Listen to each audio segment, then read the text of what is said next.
অনেকেই খবর বা ইউটিউবে শুনেন ডলার বেড়ে গেছে, রুপি দুর্বল হয়ে গেছে। কিন্তু আসলে রুপিকে ডলারের সাথে কম্পেয়ার কেন করা হয়? এর কারণ হলো ডলার হলো বিশ্বের সবচেয়ে পাওয়ারফুল ও internationally used currency. Oil, petrol, mobile parts, electronics, international trade অনেক কিছুই ডলারে কেনাবেচা হয়। ইন্ডিয়া যখন বাইরে থেকে ক্রুড অয়েল, মেশিন বা টেকনোলজি কিনে তখন পেমেন্ট করতে হয় ডলারে। তাই ডলারের দাম বাড়লে ইন্ডিয়ার ইম্পোর্ট কস্টও বেড়ে যায়।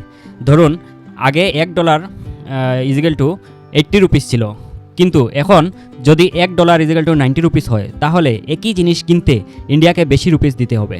কারণ আগে $1 এগেনস্টে আপনাকে 80 রুপিস দিতে হয়েছিল, এখন $1 এগেনস্টে আপনাকে 90 রুপিস দিতে হয়েছে। তাহলে আগের তুলনায় এখন অনেক বেশি দিতে হয়। এর প্রভাব সাধারণ মানুষের উপরেও পড়ে। পেট্রোল ও ডিজেল প্রাইস বাড়তে পারে, মোবাইল ইলেকট্রনিক্স এক্সপেন্সিভ হতে পারে, ফরেন স্টাডি কস্ট বাড়তে পারে। তবে একটা পজিটিভ সাইডও আছে। যারা গালফ, দুবাই বা এব্রোডে কাজ করেন, তারা ডলার বা ফরেন কারেন্সি ইন্ডিয়াতে পাঠালে ফ্যামিলি বেশি রুপিস পায়। বরাকবেলির অনেক প্রবাসী ফ্যামিলির জন্য এটা ইম্পর্ট্যান্ট টপিক, কারণ ডলার রেট চেঞ্জ হলে রেমিটেন্স অ্যামাউন্টও এফেক্ট হয়। তাই রুপিস ভার্সাস ডলার শুধু দেশের ইকোনমিক না, এটা সাধারণ মানুষের ডেইলি লাইফের সাথেও কানেক্টেড। ভিডিওটি হেল্পফুল মনে হলে লাইক করুন, ফ্যামিলি ও ফ্রেন্ডসের সাথে শেয়ার করুন, আর এমন সহজ ভাষায় ইনফরমেটিভ ভিডিওর জন্য সাবস্ক্রাইব করতে ভুলবেন না। আপনার মতামত কমেন্টে জানান।